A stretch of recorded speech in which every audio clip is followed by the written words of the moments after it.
안녕하십니까. 예민수의 경제 토크 시작합니다.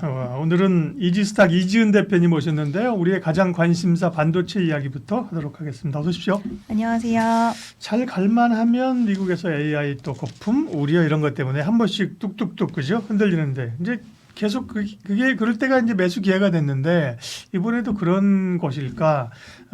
빅테크들 전반적인 흐름은 어떻습니까? 네. 네, 일단 뭐 여러 가지 거품론에 대해서 우리가 좀 증거라고 할 수 있는 이야기들이 나왔는데 일단 네. 마이클 버리라는 인물이 영화 빅쇼트의 인물인데 네. 그분이 엔비디아, 팔란티어 공매도 언급을 했습니다. 근데 그 부분도 사실 어떻게 보면은 9월 말의 포지션이었고 지금 현재는 아니다라는 식으로 좀 무마가 된 부분도 있었어요. 네. 근데 시장에서는 이런 부분들을 굉장히 부담으로 좀 느꼈고 이런 것들이 결국에는 AI 거품론에 다시 한번 무게중심을 실었고 팔란티어, AMD 실적이 잘 나왔습니다. 그러게요. 네. 근데 시간 외 주가 그리고 본장 들어가서도 주가가 좀 부진하면서 이제는 실적이 잘 나와도 시장에서 그 부분이 주가로 반영되는 시기가 좀 지났다. 이제는 밸류에이션에 대한 부담감을 느끼는 시기가 도래했다라는 평가들이 많이 있으면서 이런 팔란티어라든지 AMD의 주가를 보면서 시장은 더욱더 좀 부담을 느끼기 시작을 했고요.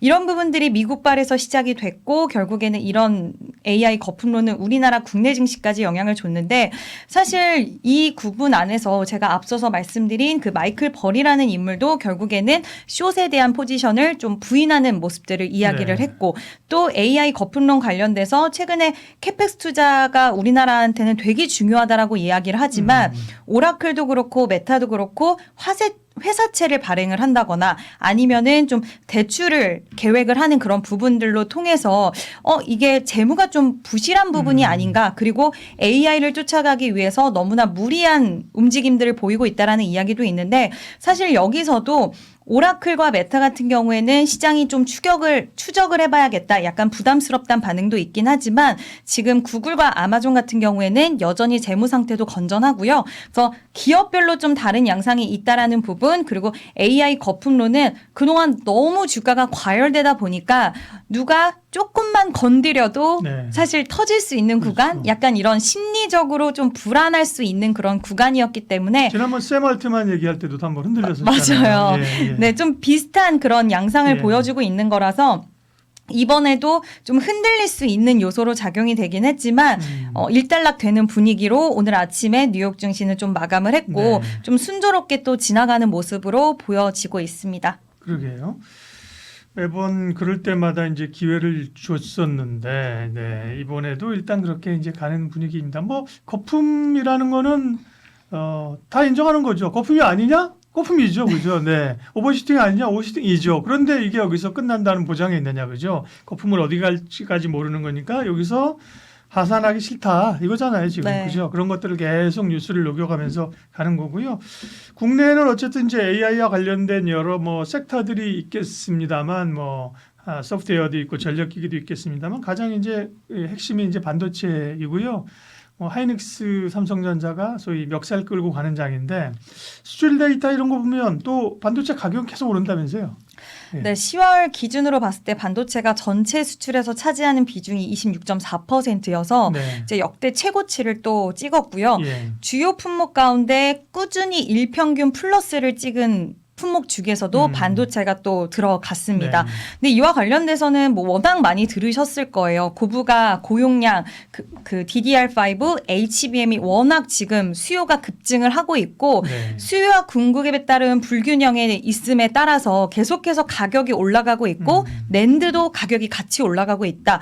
그러면 이제 결국에는 거의 쇼티지 현상까지 볼 수가 있는 부분인데 가격이 계속 올라가다 보면 우리나라 메모리 기업들은 이 부분에서 공급자 우위까지도 갈 수 있는 시장이기 때문에 시장에서는 지금 현물 가격 DDR5 같은 경우에는 30달러까지 갈 수 있다. 매일 1달러씩 올라가고 있대요. 네. 그래서 30달러까지도 전망이 나오고 있고 낸드 같은 경우에도 2달 연속 10% 오르면서 가격이 급등세를 보이고 있는 양상이기 때문에 이와 관련돼서는 결국에는 우리나라 메모리 기업들이 AI가 확장되는 이 국면에서 가장 수혜를 받을 수 있는 구조로 지금 진입이 되어 있는 상황이고 이 부분이 그럼 시장에서는 또 이렇게 반론이 나올 수 있어요. 근데 이게 언제까지나 지속될 것인가? 이게 결국에는 끝나는 싸움이 되지 않을까라는 이야기도 있겠지만 지금 디램 가격이 막 치솟아 오르다 보니까 패닉 바잉 현상이 뒤따르고 있대요. 고객들이 우리 좀 달라 이렇게 얘기를 할 정도인데 왜냐하면 지금 일반 PC 수요도 계속 급증을 하고 있고요. 고객사 입장에서는 네. 여러 업황들이 지금 당장 단기적인 게 아니라 추후에도 계속해서 수요가 급증할 수밖에 없는 상황이다 보니까 계속 물량을 좀 달라고 하는 상황인데 슈퍼 갑이 된 메모리 기업들은 지금 계약을 미루거나 네. 빅테크 기업들과 장기적인 계약을 체결하기 위해서 조율을 하고 있는 상태라고 하더라고요. 그래서 이런 부분들은 결국에는 이게 AI 흐름이 GPT, 생성형 AI에서 끝나는 게 아니라 이제 추후에 나아가서 생성형 AI에서 추론, 피지컬 AI까지 가려고 하면 이 부분에 있어서는 장기화될 가능성이 있다라고 보고 있고요. 지금 결국 업황 사이클이 장기화된다라고 한다면 우리가 영업 이익이라든지 이런 실적에 대한 기대감도 같이 장기적으로 갈 수 있기 때문에 충분히 지금 구간에서는 매력적이라고 생각을 네. 하고 있습니다. 그러니까 HBM은 이제 워낙 그 하이닉스를 중심으로 해서 엔비디아의 수요가 강했는데 이게 전반적인 다른 그 디램이나 낸드까지 확산이 되면서 산업 전망도 몰라요. 사실은 반도체 안 좋다 그랬거든요. 이제 네. HBM 말고 근데 뭐 느닷없이 자고 났더니만 막 수요가 딸린다 그러고 말씀하신 것처럼 가격이 오른다 그러고 그러니까요. 그게 전반적인 아무래도 뭐 PC도 교체하고 뭐 스마트폰도 교체하는 것도 있겠지만 AI발 뭐 데이터 센터 투자 이런 게 많아서 그런 거죠. 기본적인 수요는 그렇죠. 네, 아무래도 지금 빅테크 기업들 입장에서는 인공지능 경쟁과 싸움에서 우리가 밀릴 수도 있다라는 그런 불안감이 예, 있는 것 같아요. 예. 하나의 패러다임이 변화하는 데 있어서 우리가 예전에도 90년대 개인용 컴퓨터 보급 그리고 2007년에는 스마트폰 애플 네. 아이폰의 보급이 있었고 또 2017년에는 클라우드 확산 흐름에 있어서 이런 어떤 소비재 주도의 칩 호황이 왔을 때 이 주도권을 잡기 위한 싸움이 또 예전을 복귀해 봤을 때 이번엔 우리가 무조건 주도권 잡아야 된다. 네. 그래서 빚내서까지 이렇게 캐펙스 투자를 늘리거나 하는 부분들은 결국에는 수요가 그 어느 때보다 견조하다라는 것을 좀 보여주는 하나의 단면이 아닐까라는 생각이 듭니다. 네. 그러니까요. 이 IT 쪽이 참 예측이 이거 어려운 게 사실은 공급은 어느 정도 예측할 수 있거든요. 공급은 업체들이 줄였다 늘렸다 하는 거고 일테면 뭐 코로나가 오거나 뭐 이런 상황이면 공급망이 막혀버리는데 수요는 그냥 갑자기 확 늘어나게 되는 네. 거죠. 쇼티지가 나는 거기 때문에 수요 예측하기가 굉장히 어렵습니다. 그 전에 그거 기억나시잖아요. 이제 스마트폰 다음에 뭐가 되냐 그래가지고 구글 글래스 뭐 이런 거 그랬죠. 네. 막 뭐 한때가 뭐 150만 원 하고 그게 완전히 그런 쪽에서 수요가 엄청날 걸로 알았는데 요즘은 또 뭐 그 뭐라 그래요? 그 글래스 그 뭐라 그러지? 이렇게 쓰는 거 그거 이제 기억도 안 나네. 우리 기억수 잊어버렸어, 그죠? 새로운 수요들이 지금은 이제 새로운 수요가 창출되는 게 어쨌든 AI와 관련된 데이터 센터나 뭐 로봇 자율주행 이런 것들도 다 결국은 칩이 필요한 거죠. 네. 네. 결국에는 이제 피지컬 AI가 끝판왕이다라고 예. 이야기를 하는데 그 피지컬 AI로 가기 위해서는 더욱더 고성능 칩이 더 필요할 것이고 이런 부분들이 결국에는 이 수요 자체를 계속 견조하게 만들어주는 부분이라고 이제 시장에서는 보고 있는 거고요. 빅테크 기업들도 그렇고 우리나라 이번에 엔비디아 GPU 26만 장을 공급받은 이유 중에 또 하나의 핵심적인 부분들은 네. 각 기업들이 피지컬 AI 시대로 가기 위한 그런 하나의 움직임인데 결국 그러다 보면 고성능 칩이 필요하고 많은 칩들이 필요할 수밖에 없고 데이터 센터를 또 지금 건설을 굉장히 빠르게 많이 하더라고요. 중국과 미국의 데이터 센터 건설되는 속도를 보니까 시장 예상보다도 훨씬 빠르게 확대가 되고 있는 흐름이고 또 우리나라 안에서도 그런 흐름이 나오고 있는 만큼 계속해서 이 수요는 좀 넘쳐나지 않을까라고 보고 있습니다. 네. 그 조금 아쉬운 것은 워낙 뭐 AI를 주도하는 건 사실은 뭐 국내 기업들은 아니잖아요, 네. 그죠? 근데 거기에 반도체가 핵심적으로 들어가는 거고 반도체가 좋아지니까 소부장까지 옮기가 가는 건데 조금 아쉬운 거는 우리가 그런 칩 얘기하신 칩을 설계하거나 이런 업체들이 그죠? 뭐 디자인 하우스나 이런 게 그 굉장히 주목받는데 그런 업체들이 좀 주목을 못 받고 있는 게 뭐 퓨리오사 이런 쪽도 뭐 비상장이지만 네. 최근에 주목받잖아요. 주식시장에서도 삼성전자, 하이닉스, 소부장까지는 가지만 뭐 그런 뭐 설계업체 이런 것들은 별로 얘기가 잘 안 되는 것 같아요.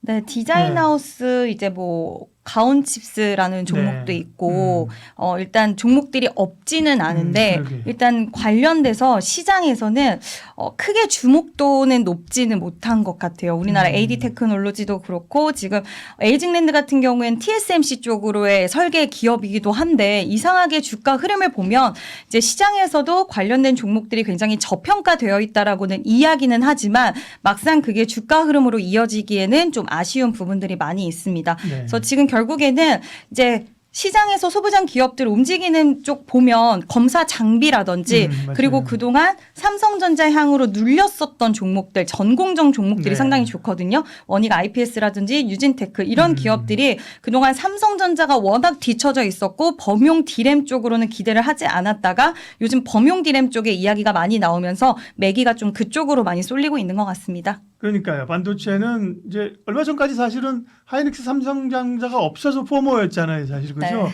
근데 뭐 주가가 또 급락하니까 사실은 손이 안 나가는데 와, 그 야수의 심장들은 또 주가 급락하니까 그죠? 개인들이 이 하이닉스랑 끌어올리는 거 보세요. 그러면 반도체 투톱은 어때요? 이제 오를 만큼 올랐어요? 앞으로 또 쉬었다 가는 거예요? 어떻게 되는 거예요? 저는 더 가지 않을까라고 생각을 하고 있는데 물론 중간중간 쉬어가는 구간은 나올 수 있는 좀 주가 수준의 위치에는 놓여져 있다라고 생각하지만 이제 HBM 관련돼서 HBM4 같은 경우에는 시장에서 처음에는 뭐 마이크론이라는 경쟁자, 삼성전자라는 경쟁자, 그래서 엔비디아가 우위를 차지하면서 가격적으로 좀 불리한 상황을 만들 수 있다라는 이야기가 나왔었어요. 하이닉스가 그죠? 네, 하이닉스가. 네, 근데 그러니까, 예. 이번에 협상을 굉장히 잘했습니다. 예. 지금 가격을 50% 그러니까 HBM3E보다 50% 정도 가격을 올렸고요. 원래는 $500 한 초반 정도를 시장에선 예상을 했는데 중반 이상까지 협상을 하면서 오히려 경쟁력을 좀 강화를 시킨 그런 모습을 보여줬고 네. 그 전에 이제 시장에서 SK 하이닉스를 바라보는 뭐 영업 이익이라든지 가이던스 자체도 이번에 이렇게 좋은 가격 협상력을 가져가면서 또 상향이 될 수 있는 부분이라서 충분히 지금 수요도 우리가 아까 말씀하신 것처럼 수요에 대한 부분들을 우리가 딱 자로 재단할 수가 없잖아요. 이 폭발적인 그렇죠. 성장률에 네. 대해서 이런 부분들이 아직까지 우리가 지금 예측하는 예측치보다 다 반영이 되지 않았다는 부분과 HBM4라든지 이런 쪽으로의 이런 이익단이 더 반영이 된다라고 한다면 뭐 증권가에서 최근에 100만 원 그렇죠. 목표주가 네. 나왔더라고요. 물론 그거는 좀 너무 과도하다라는 부분도 없지 않아 있지만 지금 그렇죠. 만약에 한 80만 원, 90만 원 가보세요. 그럼 120만 원, 또 130만 그렇죠. 원. 네, 네. 예전에 생각해보세요. 하이닉스가 20만 원대, 뭐 30만 원 갈 때 목표가 50만 원 부르면 말도 안 된다. 이렇게 네. 증거 아니야? 네. 근데 뭐 훌쩍 넘어버렸잖아요, 그죠? 그쵸. 네. 이제 물론 가격이 높긴 하지만 이익이 늘어나니까 말씀하신 네. 대로 이익이 늘어나니까 오히려 PR은 더 낮아지는 거예요. 그쵸. 주가 오르는 네. 거죠. 네.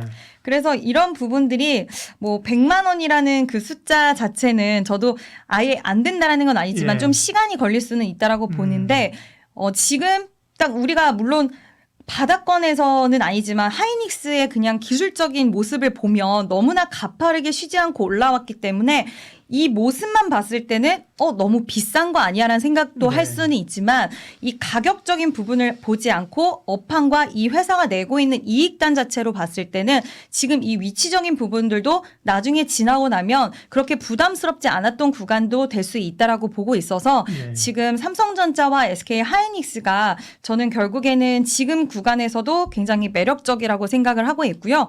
지난번에 제가 나왔을 때 삼성전자, SK 하이닉스를 너무 우리가 장기적인 시각으로만 볼 종목이 아니라 지금 왜냐하면 두려워하시는 분들 너무 많으시다 보니 단기적으로라도 한번 발을 담궈봐야지 우리가 거기서 비중을 맞아요. 늘리던 이렇게 할 수 있다라고 좀 말씀을 드렸었는데 맞아요. 예. 지금도 그 시각은 저는 변함은 없고요.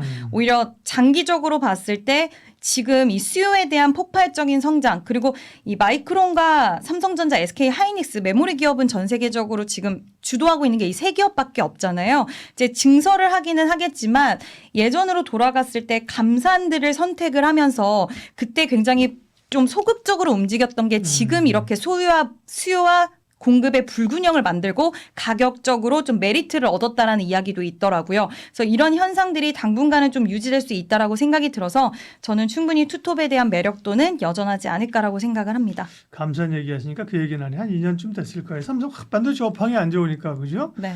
하이닉스 딴 데가 먼저 감산을 했는데 삼성이 계속 감산 안 하는 거예요. 네. 버티는 거여서 감산 좀 해라. 감주총에서 기흑자가 나오기를 감자가 나오기만 기다렸는데 안 하고 나중에 조금 뭐 했을 거예요. 네, 결국 나중에, 예. 지나고 보니까 이제 뭐 그런 데가 정말로 주식 사기 좋은 때였었는데 하이닉스는 일단 사실은 뭐 50만 원, 60만 원, 뭐 80만 원 가면 이제 가격적인 부담이 있는데 액분하면 되지 뭐 10분의 1을 액분해서 7만 원, 8만 원이면 싸 보이잖아, 그죠? 네. 그럴 수도 있는 거고 결국은 우리가 했던 HBM 쪽에서의 하이닉스의 그 입지가 굳건하다, 네. 강건하다는 거잖아요. 네. 경쟁자들이 있음에도 불구하고 그러면 하이닉스가 HBM 쪽에서 이제 HBM4가 나오면서 앞으로 돈을 얼마나 벌어들일 수 있는 건데요. 네.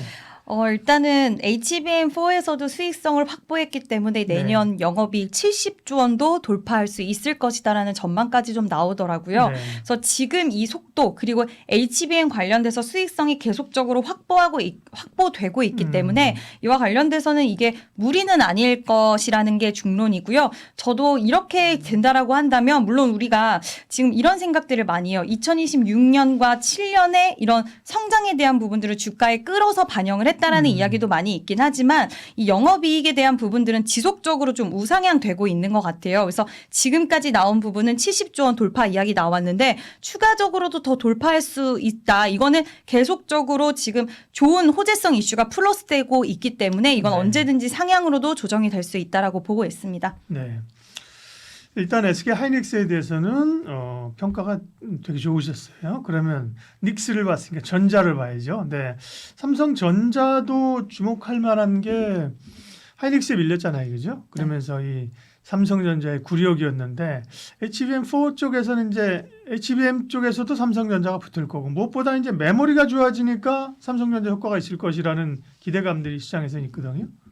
아무래도 캐파가 크다 보니까 그러니까, 예. 이제 생산 능력 자체가 좋다 보니까 HBM 시장에 본격적으로 진입을 하게 되면 이 속도적인 측면에서 결국에는 삼성전자가 시간이 좀 걸려도 이거를 뛰어넘을 수 있다라는 이야기까지 나오더라고요. 네. 지금 삼성전자가 일시 디램으로 제조가 되는 HBM4에 대한 자신감을 보였고 지금 3E12단은 사실상 모든 고객사에 출하가 된다라고 암시를 하면서 이제 엔비디아까지도 네. 확보가 됐다라는 것을 얼마 전에 이야기가 나왔고 여기에 일시 디램 개발팀 30명에게 자사주 4억 8천만 원을 쐈다라고 하더라고요. 그 얘기는 잘했다. 성과가 잘 나왔다. 수율이 좋게 나왔다라는 부분이 아닐까라는 좀 생각도 들면서 이제 좀 선점하는 거는 여전히 뒤처지긴 했지만 HBM4 시장에 대해서 본격적으로 진입을 하면 이제 캐파라든지 이런 부분들이 워낙 좋기 때문에 충분히 시장에서는 이 HBM 시장에서 삼성전자가 가져갈 수 있는 출하량도 지금보다는 훨씬 늘어날 수 있다라고 보고 있고 저도 삼성전자는 뭐 최근에 목표 주가 굉장히 또 높게 많이 나오고 있더라고요. 그래서 향후에는 뭐 13만 원, 14만 원까지는 무리 없이 갈 수 있지 않을까라고 생각을 하고 있습니다. 반도체 투톱 사실은 이번에 뭐 주가가 이제 급락하면서도 사실은 그렇게 막 지수는 사이드카가 나오고 지수가 5% 밀리니까 두려움이 있었지만 사실 삼성전자 하이닉스를 두려움을 가지고 본 사람은 없어요. 근데 네. 사긴 사야 되는데 조정이 좀 더 있을까? 지금 사야 되나? 뭐 이러고 있는데 또 바닥을 잡고 올라오는 건데요. 그러면 삼성전자 하이닉스 반도체 투톱은 여전히 말씀하신 것처럼 약간 전략적인 측면에서는 그죠? 조금 뭐 트레이딩을 하고 이러더라도 사야 되고 가지고 있어야 된다. 이거죠? 네. 네. 지금 시장의 분위기만 본다 하더라도 물론 이번에 SK 하이닉스 어저께 9% 밀렸을 때 보합권까지 올라왔던 그 이후에 매수 주체는 개인 투자자 분들이었어요. 그렇죠. 네. 참 많이 기다리고 계셨구나. 빠질 때를 이런 생각도 들었는데 그럼 외국인들이 자금 이탈이 계속 있는 부분에 있어서 좀 우려하실 수는 있겠지만 워낙 그들은 SK 하이닉스를 낮은 가격에 매수를 했고 최근 들어서 이제 좀 자금에 대한 달러 유동성에 대한 경색이 있다 보니까 워낙 시총 큰 종목들 중에서 수익성이 좋았던 그러니까 수익이 잘 나고 있는 시총 상위 쪽에서 현금화를 좀 진행하는 부분이 있었지 않았나라고 생각을 하고 있고요.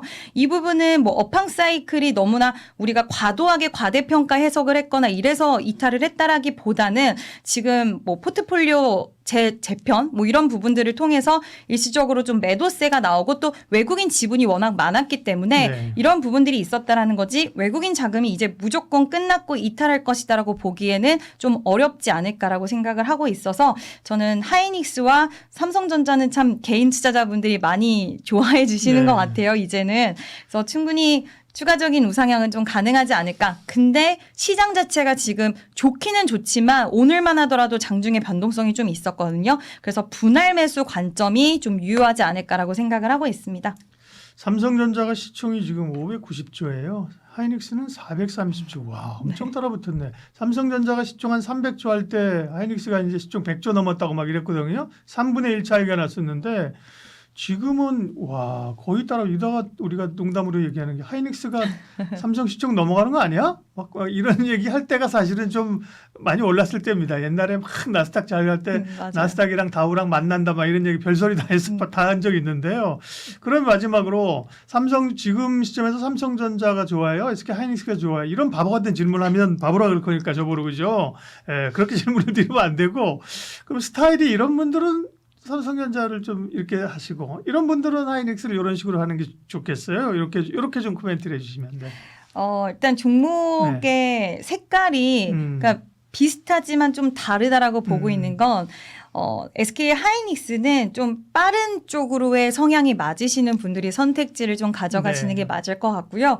그리고 야수의 심장. 네. 삼성전자는 네. 아무래도 지금 HBM4 시장의 진입에 대한 네. 기대감이라든지 이런 부분들로 봤을 때 또 시간이 좀 생길 수는 있어요. 1등은 아니기 때문에. 그래서 나는 지금 2등이지만 1등에 대한 부분들 그리고 덩치가 있기 때문에 이 덩치를 믿고 나는 좀 장기적으로 보겠다라고 하시는 분들은 삼성전자가 좀 더 맞을 수도 있겠다. 인간의 심장은 삼성전자. 2차전지도 사실은 어떻게 보면 실적이 아직 드라마틱하게 좋아지는 건 아니잖아요. 최근에 실적이 약간 고무적으로 나쁘지 않네? 괜찮을 쪽도 있네? ESS 이런 걸로 왔는데 본격적으로 드라마틱하게 좋아지는 건 아닌데 올라서 안 빠지면서 계속 좀 시장의 관심은 많이 모아지고 있어요. 네, 2차 전지는 지금 어떤 게 포인트인가요? 네.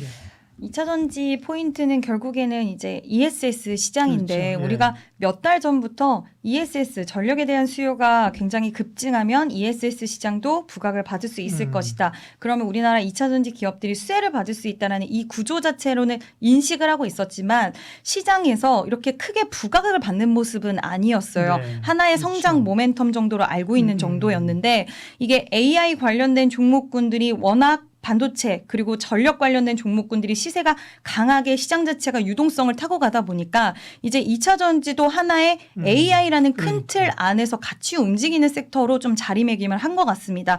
이 부분이 결국에는 가장 중요한 포인트라고 보고 있고 또 ESS용 배터리가 전기차용 배터리보다 이제 단가 자체가 높고 뭐 IRA에 따른 지금 세액 공제 혜택을 받을 수 있다 보니까 이와 관련돼서도 향후 수익성적인 부분들 마진에 대한 기대감도 좀 있는 상황이다 보니 시장에서는 기대가 있었는데 실적 뚜껑을 열어보니까 LG 에너지 솔루션이 예상외로 ESS 쪽에서 수익성이 또 괜찮았어요. 그렇죠. 그러다 보니 시장은 당연히 이제 ESS로 돈 벌기를 시작을 했네. 우리가 멀리 봤던 이 성장에 대한 부분이 생각보다 앞당겨서 적용이 될 수 있겠구나라는 것을 확인을 했고 뒤를 이어서 양극재 기업들도 ESS 쪽으로 또 괜찮은 성과를 거둬들이면서 전반적으로 투자자들의 심리가 좀 좋게 진행이 되었다라는 부분이 키포인트일 것 같은데요. 결국 가장 중요한 건 지금 시장의 유동성이 풍부한 가운데 AI라는 그 큰 틀 안에서 2차 전지 쪽의 섹터가 자리매김을 했다라는 거. 이게 하나의 큰 포인트고 이제 실적이 좀 가시화되고 있는 국면에 들어가고 있다라는 거. 이게 아닐까라고 생각을 합니다. 그렇게 보면 사실은 업황이 산업 사이클상 굉장히 어려운 소위 뭐 캐즘이라고 하는 구간에 들어감에도 불구하고 기업들이 대응을 잘 하고 있는 거죠. 일단 LG 에너지 솔루션이 ESS를 그 전부터 사실은 굉장히 그 힘을 들였고요. 그러다 보니까 성과가 나는 거고 또 셀사나 양극재사나 LFP로 그죠 전환하면서 그쪽을 많이 했었고요. 지금으로서 말씀하신 것처럼 ESS 처음에는 그냥 EV가 안 되니까 일정 부분 커버하겠지 해서 이것도 좀 되네, 그죠? 이런 느낌이잖아요. 그러니까 지금 3사가 다 LG엔솔뿐만 아니라 SDI나 이노베이션이나 다 지금은 이제 ESS에 드라이브를 걸고 있는 거죠. 네. 예. 일단 삼성 SDI 같은 경우에도 4분기에 ESS용 NCA를 생산할 계획이고요. 네. 2026년도에는 LFP 라인도 추가적으로 설치를 하고 LG 에너지 솔루션도 공격적인 모습을 보여주고 있지만 제가 좀 눈에 띄었던 부분은 조인트 벤처를 설립한 그런 공장 같은 경우에도 네. 지금 LFP ESS 라인으로 전환을 하는 모습을 보여주고 있더라고요. 그래서 이렇게까지 라인 변화를 빠르게 가고 있다라는 것은 지금 중국을 좀 피해서 비중국에 대한 공급망을 다시 재편하는 구조에서 우리나라 기업들이 들어갈 수 있는 속도 자체가 빨라질 수 있다라고도 보고 있고 이번 삼성 SDI 같은 경우에도 ESS용 배터리 매출액이 전년 동기 대비 35% 증가했고요. LG 에너지 솔루션은 45% 증가를 했어요. 근데 여기에 이렇게 전환까지도 빨리 진행이 된다라고 했을 때는 우리가 추가적으로 ESS 쪽으로의 매출 성장 기대감은 더욱더 좀 속도감이 붙을 수 있다라고 생각이 들어서 충분히 이런 라인에 대한 전환이라든지 이런 스탠스 자체를 상당히 잘 하고 있지 않나라는 생각이 듭니다. 네. 그러니까요. 원래 뭐 LG 에너지 솔루션이 2차 전지도 처음에 셀도 이제 선도했었던 것처럼 ESS를 이제 치고 나가니까 이제 또 잘 되는 시장은 눈을 뜨고 가만히 안 놔두는 게 샘성이잖아. 샘성. 네. 그죠? 삼성 SDI가 또 드라이브를 걸면서 또 얼마 전에 이제 뭐 테슬라하고의 납품 썰도 좀 있었고 네. 그죠. 그다음에 상대적으로 못 오른 것도 있고 3분기 실적은 안 좋았어요, 그죠. 안 SDI 좋았어요. 그러다 보니 네. 오히려 이 가능성들을 보면서 보는 그런 거 보면 그 ESS 쪽도 SK 이노베이션도 한다곤 하나 역시 LG나 삼성보다는 조금 그죠. 네, 조금 살짝 밀리죠. 예. 뒤처지는 맞아요. 느낌이 있고요. 예. 이번에도 그렇고 항상 뭐 LFP 쪽도 그랬지만 ESS 시장이라든지 기존의 EV 쪽도 네. 좀 뒤처지는 느낌을 지울 수는 없는 것 같습니다. 그래서 지금 최근 들어서 ESS 쪽에서 셀업체를 언급을 할 때 시장에서는 삼성 SDI 그리고 LG 에너지 솔루션 이 두 기업을 좀 비교하시는 분들이 많이 계시는 것 같아요. 이 가운데 어느 기업을 선택을 해야 될까라는 이야기가 가장 많이 나오는 것 같은데 매력도적인 측면들은 좀 다를 수는 있을 것 같지만 LG 에너지 솔루션이 속도가 빠른 건 사실이고요. 이 ESS 쪽으로 실적에 대한 성과를 먼저 보였고 지금 테슬라라고는 딱 언급하진 않았지만 어쨌든 테슬라 쪽으로의 수주가 있었다라는 부분 네. 그리고 이번 오클로 쪽으로도 부인하긴 했어요. 아니다라고 하긴 했지만 어쨌든 이런 빅테크 기업들과의 이런 수주 소식들이 지속적으로 좀 빠르게 나온다라는 것은 중국에 대한 부분들을 탈피하는 데 있어서 그 선택지에 LG 에너지 솔루션이 아까 말씀하신 것처럼 준비를 잘 해왔기 때문에 네. 그 틈을 굉장히 잘 파고 들어가고 있다라고 생각을 하고 있습니다. 그리고 이제 셀사들이 ESS 쪽에 성과를 내다 보니까 결국은 거기도 이제 양극재, 음극재가 필요하니까 소재사들도 대표적으로 뭐 LG 에너지 솔루션만큼은 아니지만 양극재 업체들도 뭐 실적이나 분위기 자체가 괜찮은 것 같아요. 네, 일단 소재 업체들도 네. 굉장히 발빠르게 LFP 생산 라인에 투자를 하고 있고 예. 원래 있었던 부분들도 좀 전환하는 모습들을 보여주고 있고요. 이번 에코프로 비행 같은 경우에도 3분기 실적에서 전기차량 쪽으로는 매출이 줄었는데 ESS 양극재 판매가 2배가량 좀 늘어나면서 양극재 쪽으로도 우리가 ESS 쪽 여전히 봐야 되겠다라는 네. 부분들을 좀 심어줬었고요. 3분기 매출이 6,253억 원 나왔고 영업이익이 507억 원 나왔는데 시장 기대치를 웃도는 성과를 역시 에코프로 BM도 보여줬는데 헝가리 쪽의 공장이 이제 준공을 마치게 돼요. 그러면 추가적으로 본격 가동, 그러면 실적에 대한 레벨업이 또 기대가 되는 상황이고 LNF 같은 경우에도 지금 LFP 생산 공장을 착공을 하면서 비중국에 대한 LFP 사업화를 본격화하는 기업이라고 좀 선택을 받고 있는데 이제 2차 전지 같은 경우에는 앞서서 언급드렸던 이런 기업들 위주로 지금은 좀 보시는 게 맞지 않을까. 그러니까 우리가 예전에는 2차 전지 하면 정말 소부장 기업들까지도 맞아요. 다 엄청난 시세를 보였었거든요. 엔캠 이런 건 뭐 10배 오고 막 이랬잖아요. 그죠? 네. 네, 지금은 기억 속에서 잊혀질 만한 그런 그러니까, 기업들까지도 정말 뭐 100% 시세가 나올 정도로 상승이 강했는데 지금은 철저하게 ESS 쪽으로 성과를 내는 기업들만 좀 집약적으로 봐야 되는 그런 시기라고 생각을 하고 있습니다. 네. 그럼 아까 이제 그 ESS 셀 쪽에서는 LG 엔솔과 삼성 SDI가 그렇죠 있고 그럼 양극재나 여기서는 에코프로 BM하고 또 어디에 좀 주목할 만한 기업인데. 저는 LNF LNF, 좀 네. 보고 있습니다. 네. LNF 이번에도 실적이 괜찮게 나왔고요. 그리고 원래 시장에서도 3분기 실적 흑자 전환에 대한 이야기 나왔는데 예전에 2차 전지 관련된 종목군들은 뚜껑을 열어보면 살짝 미스가 난 경우들도 있었어요. 네. 근데 이번 영업이익이 상당히 좋았고 LNF 같은 경우에도 LFP 쪽으로의 굉장히 좀 이번에 자금 조달한 것도 공장 증설이라든지 이런 것들로 시장에서는 초점이 맞춰졌고 기대 심리를 가져갈 수 있는 부분들이 LNF도 저는 충분히 있다라고 보고 있습니다. 네. 2차 전지의 이슈는 뭐 ESS죠. 네. 항상 뭔가 좀 뗄감이 연료가 있어야 되거든요. 그 전에 앞전에 올랐던 것은 이제 그 리튬 가격 오르는 거, 그 다음에 ESS 두 가지였는데요. 지금 뭐 리튬 가격이 별로 안 하는 것 같고 ESS가 생각보다 커지고 있다는 겁니다. 그러면 전기차는 어떻게 봐야 돼요? 전기차는 ESS로 지금 먹고 살면서 전기차는 당분간은 이제 조금 접어두고 여기 ESS만 집중해야 돼요. 투자자들 대응 전략은요. 네. 네, 일단 탄산리튬 가격이 최근에 좀 안정화되고 있다라는 소식은 긍정적이긴 하지만 최근에 북미 쪽에서 이제 우리나라 셀 3사가 고객사로 두고 있는 완성체 업체들이 실적 발표에서 어떤 이야기를 했냐면 대부분의 기업들이 하이브리드 쪽 그리고 플러그인 하이브리드 쪽으로 집중하겠다라는 그런 뉘앙스를 좀 풍겼는데 네. 배터리 탑재량이 적다 보니까 우리나라 입장에서는 사실 좋은 부분은 아니에요. 그렇죠. 그래서 이런 부분들이 결국에는 지금 기조 자체가 당장은 완전한 EV보다는 하이브리드 쪽으로 좀 집중되는 모습들이 나타나다 보니 이와 관련돼서는 좀 둔화가 될 수 있다라는 것은 좀 어쩔 수 없을 것 같고요. IRA 관련돼서도 지금 소비자들 입장에서는 좀 부담스러울 수 있는데 만약에 여기서 이 부담스러운 부분들을 완화시키기 위해선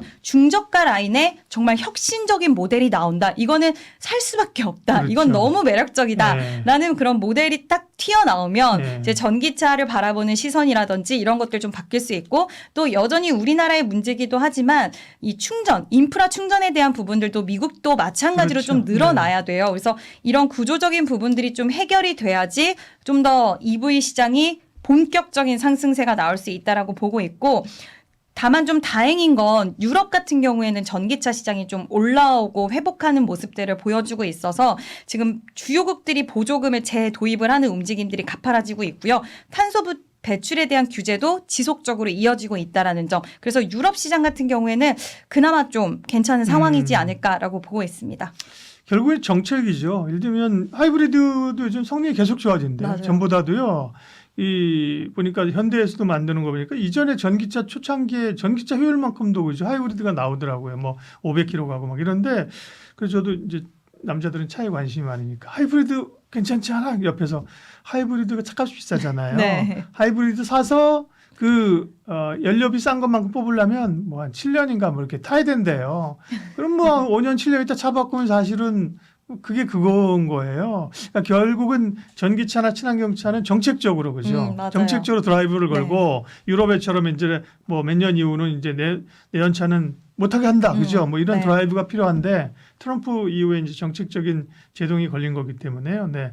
어쨌든 EV는 좀 기다려야 되고 지금은 말씀하신 ESS 쪽으로 주로 대형주 쪽으로 말씀하신 기업 쪽으로 접근하는 게 맞다. 네, 지금은 그게 시대적 흐름으로 봤을 때는 그게 맞을 것 같고요. 네. 다행인 것은 최근 바닥권에서 시세가 굉장히 강하게 나온 이후로 좀 꺾여서 또 금방 추세가 꺾이지 않을까라는 우려가 있었지만 예. 그럼에도 불구하고 시장의 유동성 그리고 AI의 같이 편승을 해서 가는 모습들을 통해서 대장주의 종목군들은 살짝 눌렸다가 지금 다시 또 움직이는 모습들이 나와주고 있기 때문에 네. 뭐 급하게 추격 매수를 하자라고 말씀드리는 건 아니고요. 이제 바닥권에서 내가 매수를 하신 분들이라면 어느 정도는 차익 실현에 대한 부분들도 챙겨 나가시면서 예전 같은 시세가 당장 나올 거야는 아니에요. 전기차 시장이 정책이기 때문에. 근데 이 두 가지가 맞물리는 시기가 올 것이기 때문에 만약에 ESS 시장에서 지속적으로 수익성이 난다라고 한다면 아까 앞에서 언급드린 종목군들은 좀 중장기적인 시각도 충분히 열어둘 수 있지 않을까라고 생각을 하고 있습니다. 바이오 얘기하겠습니다. 바이오를 바이오 할 때가 왔습니다. 그렇죠? 워낙 뭐 사실은 반도체 쪽 대형주 수급이 가다가 이게 흘러나오니까 역시나 갈 수 있는 게 2차 전지, 바이오 뭐 이런 쪽인데요. 바이오가 최근에 다시 좀 약세장에서 주목받는 이유는 무엇인지 좀 설명해 주시고 또 바이오에서 가장 중요한 학회 모멘텀들이 또 있다고요? 네. 네, 일단 금리 인하 사이클이 좀 본격화됐다라는 부분과 그리고 학회 일정들이 제가 체크를 한번 해보니까 예. 정말 11월 달만 하더라도 음. 타이트하게 너무나 많습니다. 근데 우리나라 기업들이 참여도 많이 하는데 3일에서 5일까지는 바이오 유럽 학회 있고요. 3일에서 6일 뭐 월드 ADC, 비만 네. 학회, 면역 항암 학회 뭐 이렇게 학회 일정이 줄줄이 있는데 여기서 어떤 결과치를 도출해내는 이야기를 하는 기업들도 있겠지만 우리나라가 예전과 다르게 2025년 기준으로 봤을 때 빅파마와 8건의 기술 이전을 이루어냈고요. 네. 그리고 공동 개발에 대한 계약을 체결하거나 이런 움직임들이 나왔기 때문에 예전에는 학회 일정 하면 그냥 나와서 임상 결과를 발표를 하거나 아니면 그냥 제약바이오의 학회 일정이 있으니까 한번 제약바이오 볼까 정도였지만 이젠 기업들이 정말 학회에 나가서 일정이 그냥 단순한 일정이 아니라 기술 이전이라든지 이런 성과들을 거둬들이다는 모습들을 보다 보니 이젠 이런 학회가 있다라고 한다면 시장은 기대 심리가 예전보다는 확실히 더 올라가고 있지 않나라고 생각이 들고요. 그래서 이런 부분들을 통해서 결국엔 이번엔 어떤 기업이 어떤 결과를 발표하고 또 어떤 회사와 접촉이 있을까? 그리고 그 접촉을 통해서 기술 이전이라든지 이런 것들이 이뤄낼 수 있을까? 이런 시장의 기대 심리와 좀 뭐라고 해야 될까요? 궁금증 이런 것들이 좀 커졌고 또 하나는 AI 관련된 종목군들이 최근에 잠깐 좀 흔들렸었어요. 이거래일 동안. 근데 이 수급을 어디서 받아갔느냐라고 봤을 땐 아까 AI 쪽에서 파생된 섹터들 뭐 전력 그리고 2차 전지 이런 에너지 관련된 쪽부터 정말 많은 기업들이 AI 키워드로 로봇까지 움직였다 보니까 이쪽은 다 같이 군단으로 시장에 조정이 왔을 때 다 같이 조정을 받았는데 그 수급을 받아가는 쪽이 바이오 쪽이더라고요. 그래서 제약바이오 쪽이 그 수급을 받아가면서 움직였다라는 것은 시장에 AI라는 키워드가 흔들림이 나왔을 때 그 유동성이 풍부한 유동성과 자금을 받아줄 수 있는 쪽이 바로 제약바이오고 그만큼 그 다음으로 기대감이 많은 쪽이 아닐까라는 생각이 들어서 지금 시기는 금리 인하 사이클에 대한 모멘텀 그리고 시장의 유동성과 투자자들의 심리 거기에 지금 학회 일정까지 봤을 때는 우리가 좀 기대할 수 있고요. 또 올해 IPO가 많이 있어요. 예. 네, IPO가 있는데 통상 생각을 해보면 이런 업황들이 굉장히 좋았을 때 그 산업의 IPO들이 좀 활발하게 이어졌던 그렇죠. 것 같거든요. 예, 예.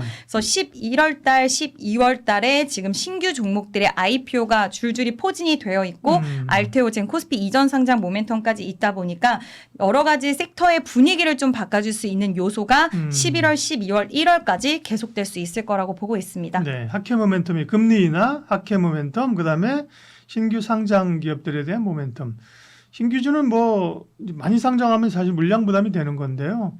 바이오는 그래 봐야 뭐 몸집이 그렇게 크지 않으니까 그 전에 뭐 LG 엔솔이나 뭐 이런 것들 한번 올라오면 그죠 시장이 휘청휘청 되거든요. 자금이 네. 빨리 들어가기 때문에 바이오는 그러고 보니까 최근에 IPO가 별로 없었네요. 로키드 헬스케어 뭐 이런 거 최근에 관심이 있고 그죠. IPO 모멘텀도 전체적으로 있을 수 있고요. 그러니까 잘하는 걸 하면 될 것 같아요. 우리가 AI 개발해가지고 뭐 세계 3대 AI 강국이 된다는데 1등, 2등하고는 워낙 차이가 있는 거잖아요. 우리가 뭐 지금 네이버가 오픈 AI 꺾였다. 이건 사실 안 되는 거잖아요. 그러니까 그쵸. 우리가 잘하는 거 반도체 만들고 그죠. 이것도 제약도 글로벌 빅파마랑 같이 옛날에 신약 개발하고 정말 죽을 똥살똥하면서 진짜 그랬는데 그게 아니라 이렇게 기술을 수출하는 게 지금 성과들이 굉장히 많이 나오고 있는 거죠, 그죠? 네. 알테오젠도 그렇고 막 비상장 기업 이런 데도 계속 이제 그런 이 기술 수출이 되고 있는 모양이에요. 예. 네, 일단 FDA를 승인을 받았다라는 거 이거는 정말 굉장한 큰 성과라고 네. 보고 있는데 알테오젠이 머크로부터 키트루다 SC 이제 판매 마일스톤도 2026년 1분기부터 인식이 되고요. 이거는 결국에는 FDA 승인을 받았기 때문에 이렇게 마일스톤까지도 인식이 되는 부분인데 네. 이게 이제는 FDA라는 그 문턱 자체를 넘는 게 상당히 어려웠다라고 평가를 받는데 이 포문이 열렸고 이제 내년에는 또 누가 FDA 승인을 받을 수 있을 것인가 시장은 이런 쪽에 초점을 맞출 정도 가 되었다라는 부분이고요. 뭐 알테오젠, 올릭스 그리고 리가켄바이오, ABL바이오 이런 기업들이 주요 임상 결과라든지 기술 이전 발표가 속속들이 될 것이고 제가 이 뒤에서 또 FDA 승인 관련돼서 기대할 수 있는 종목이 네. 2026년에 있다라고 판단을 하고 있어서 그 기업까지도 뒤에서 설명을 드리도록 하겠습니다. 네. 그럼 이제 기업 얘기로 넘어갈까요? 넘어가도 되나요? 네. 네, 넘어갈까요? 네, 뭐 IPO 이야기 좀 더 해도 되고요. 좋아요. 그러면 네. 네. IPO 좋죠. 네. 11월, 12월 달에 IPO 진행하는 두 회사 일단은 네. 더 많기는 한데 제가 제일 좀 중요하게 보는 회사가 이 두 기업인데 일단 1, 2와 2조 원 규모의 RNA 신약 기술 이전 체결한 기업입니다. 네. 알지노믹스라는 회사가 있는데 이 예. 영상이 언제 업로드가 될지 모르겠지만 음. 청약 일정이 24일, 25일이에요. 그래서 혹시라도 사실 관심 있게 보시는 분들은 유사한 기업이 지금 올릭스거든요. 근데 시가총액이 2조 원 정도 규모인데 아마 이것보다는 훨씬 저렴한 가격에 상장이 될 거기 때문에 시장에서는 이 기대감 상당히 좀 있는 상황이고 네. 또 에임드 바이오라는 회사가 11월 21일부터 24일까지 청약을 하는데 이 회사는 지금 리가켄 바이오랑 좀 유사하다라는 평가를 받고 예. 있고 리가켄 바이오가 시총이 5조 원이다 보니까 이 회사도 지금 굉장히 ADC 관련된 기술 이전에 대한 모멘텀 갖고 있던 기업이라서 이 두 기업은 청약에 한번 진행을 해 보셔도 괜찮지 않을까. 요즘 괜찮은 기업들은 지금 신규 상장하고 나서 2거래일, 3거래일 막 상한가 가더라고요. 조용조용히. 네. 그래서 오늘 노타라는 기업도 빠지긴 맞아요. 했지만 3거래일 정도 시세가 굉장히 강했는데 한번 제약바이오 쪽에서도 이런 IPO 투자에 한번 활용을 해보셔도 좋을 것 같습니다. 네. 깨알 IPO 정보까지. 네. 알지노믹스, 에임드 바이오 11월 20일 이후니까요. 뭐 청약 일정이 뭐 충분히 있죠. 네. 저희가 뭐 영상이 뭐 그렇게 늦게 올라가는 건 아니니까요. 네. 자, 그러면 바이오가 뭐 분위기 자체가 이제 이어지고 있습니다. 기대감이 있는데 그럼 바이오 주목해서 항상 근데 바이오는 종목을 선정하기가 그죠? 늘 어려움이 있는 건데요. 그때 또 다르고 오름폭도 감안해야 되고 지금 이제 주목해 볼 수 있는 기업은 어디입니까? 네, 일단 첫 번째로는 뭐 모두 다 아시는 종목입니다. 네. 알테오젠인데요. 알테오젠은 지난번 셀트리온이 코스피로 이전 상장할 때를 한번 추적을 해보면 그때 이전 상장에 대한 결정, 뭐 기대감 이런 것들이 있었을 때 주가 흐름을 제가 한번 비교를 해보니까 네. 아직까지는 상승에 대한 여력들이 좀 남아 있는 것 같더라고요. 그래서 12월 달 기점으로 해서 지금 추가적으로 뭐 60만 원, 70만 원까지도 우리가 한번 볼 수 있지 않을까라고 보고 있는데 여기에 추가적인 기술 이전이라든지 이런 내용들이 나온다라고 한다면 상방은 더 열어두고 볼 수 있을 거라고 생각을 하고 있고 지금 2025년 3분기 FDA 허가를 받았습니다. 그에 따른 마일스톤 350억 원이 이제 수령이 되고요. 네. 그리고 1, 2년 이내에 판매 마일스톤도 또 있어요. 근데 1.5조 원 정도 되는 규모이기 때문에 상당한 규모이고 키트루다 SC 이제 앞으로 매출액의 4에서 5% 정도 규모의 로열티 수익도 또 가져갑니다. 그렇게 되면 지금 매출, 영업이익 그리고 앞으로 현금 흐름까지도 굉장히 좀 빵빵하게 진행이 될 수 있는 대표적인 기업이라고 보고 있고요. 예. 2026년에도 또 일정이 있는데 지금 다이치 산교와 계약한 에너투 SC 그리고 아스트라제네카와 계약한 이름이 좀 어려운데 네. 릴베고스토미그 네. SC 1상 결과 발표가 있어요. 그래서 이 결과치에 대한 발표가 상당히 또 주가의 중요한 흐름이 될 거라고 보는 게 지금 이 에너투 같은 경우에는 현 ADC 치료제 시장 안에서 굉장히 좀 상징성을 가지고 있는 품목이라는 평가를 받는데 여기서 SC1상에서 유효성이라든지 부작용에 대한 부분들을 좀 효과적으로 개선을 했다라는 것이 확인이 된다면 많은 ADC 치료제 쪽이라든지 지금 뭐 개발 중인 ADC도 SC 제형에 따른 전환 행보를 좀 따라갈 수 있을 것이다. 그렇게 되면 지금 키트루다 SC, 그러니까 SC 제형에 대한 모멘텀을 갖고 있는 알테오젠이 굉장히 좀 그 수혜를 받을 수 있는 구조로 갈 수 있다라고 보기 때문에 지금 이 어떤 결과치가 도출될지에 대한 부분들 상당히 중요하고요. 앞서서 말씀드렸던 아스트라제네카 관련돼서는 이중항체 관련된 부분이기 때문에 또 추가적으로 좋은 결과치가 도출이 되면 지금 기술 이전에 대한 부분들 가져갈 수 있다. 그러니까 정리해서 말씀드리면 키트루다 SC에 대해서 지금 수령을 할 수 있는 돈들이 상당히 많다라는 네, 거. 예정되어 그리고 있는 거. 네, 예정되어 있는 부분들. 그리고 앞으로 2026년 일상 결과가 나오는 게 있는데 그게 결과치가 잘 나올 시에는 상당히 추가적인 기술 이전에 대한 기대감이 커질 수 있다라는 것과 그리고 SC 제형이 지금 각광을 많이 받더라고요. 그래서 뭐 지금 말씀드린 것 외에도 앞으로 SC 제형에 대한 부분들 기술 이전의 모멘텀은 여전히 굉장히 강력하게 살아있다라는 것을 봤을 땐 알테오젠 매력적이다라는 의견 드려보도록 하겠습니다. 네. 알테오젠이 뭐 바이오의 삼성전자 같아요 지금 그죠? 네, 알테오젠이고요. 한 종목만 얘기하면 섭섭하실 수 있으니까 또 한 종목 더 얘기해 주신다고요? 네.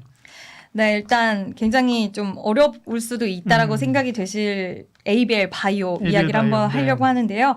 BBB 셔틀 그랩바디 B라는 기술로 뇌질환 치료제 시장에서 주목을 받는데요. 이게 뇌질환 치료를 하기 위해서는 이 통과를 해야 되는 뇌에서 물질이 들어갈 수 있게 통과해야 되는 기술이 필요한데 그게 바로 그랩바디 B다 이렇게 쉽게 생각을 해주시면 좋을 것 같고 네. 지금 2026년 기점으로 대형 기술 이전에 대한 모멘텀 그리고 아까 말씀드렸던 FDA 관련돼서 모멘텀을 가지고 있는 그런 기업입니다.